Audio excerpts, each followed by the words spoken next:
जय जय श्री राधे, जय श्री कृष्ण। प्रिय कथा प्रेमियों, मेरे हृदयांश श्रोता समाज बंधुओं, आज मैं आपको महाभारत के पर्व की एक ऐसी कथा सुनाने जा रहा हूं जो आपके लिए बिल्कुल नई और विचित्र कथा होगी।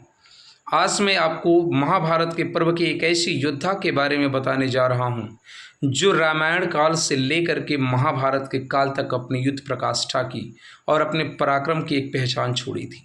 वो कौन से ऐसे योद्धा थे जो रामायण काल से लेकर के महाभारत काल तक जीवित रहे, और सिर्फ जीवित नहीं रहे बल्कि अपने जीवन काल में अनेक शिष्यों को धनुष विद्या भी सिखाई थी।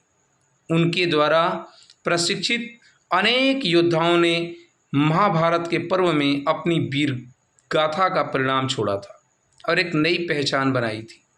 तो वो कौन थे ऐसे योद्धा जो महाभारत के काल से और रामायण काल से लेकर के इतनी बीच के समय तक जीवित रहे, अर्थात दूसरे शब्दों में कहें तो त्रेता युग से लेकर के द्वापर युग तक का जिनका जीवन काल रहा। और वो कौन से ऐसे योद्धा थे जिन्होंने अनेक वीर योद्धाओं को किनको धनुष विद्या की प्रशिक्षण दिया था। आज मैं इसी योद्धा के बारे में आपको बताने जा रहा हूँ।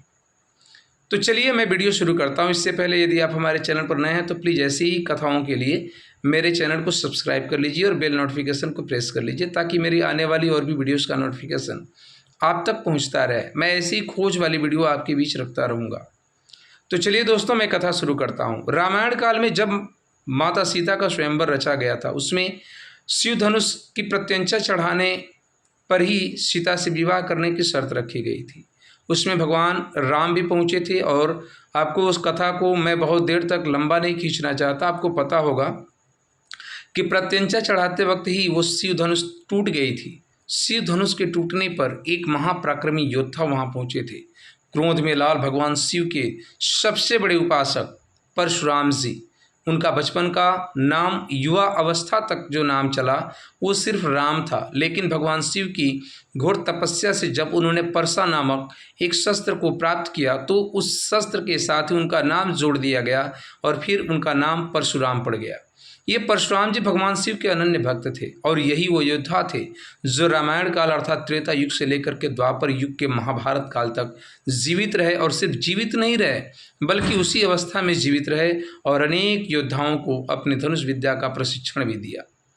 तो जब भगवान परशुराम वहाँ पहुँचते हैं तो भगवान राम पर वो बड़े क्रोध अपना प्रकट करते हैं, जिस पर लक्ष्मण जी के साथ उनकी कहासुनी भी होती है, लेकिन भगवान राम अपनी विनम्रता के स्वभाव से उन्हें जीत लेते हैं और उनके क्रोध को शांत कर लेते हैं। यही परशुराम जी द्वापर युग में भी महाभारत काल में अनेक योद्धाओं को अपनी धनुष विद्या का प्रशिक्षण दिए थे। यदि यह दूसरे शब्दों में कहें तो महाभारत काल के सबसे महान और वीर योद्धाओं में से एक दादा भीष्म पितामह, कर्ण जैसे वीर योद्धाओं को उन्होंने धनुष विद्या का प्रशिक्षण दिया था। और ये महाभारत काल के सबसे सर्वश्रेष्ठ धनुधर थे, सबसे महान वीर थे। इनके सामने ना तो दुर्योधन, कर्ण, भीष्म पितामह, गुरु द्रोण इत्यादि सभी वीर जितने का भी आपने नाम सुना, पराक्रम देखा, वो सभी बिल्कुल तुच्छ थे, क्योंकि भगवान परशुराम इन सब के गुरु थे और शायद ही ये योद्धा उनके सामने टिक पाते, लेकिन उन्होंने महाभारत के पर्व में हिस्सा ही नहीं लिया। तो ये महाभारत का सबसे महान योद्धा, सबसे सर्वश्रेष्ठ वीर, सबसे सर्वश्रेष्ठ धनुधर परशुराम जी थे, जो द्वापर युग से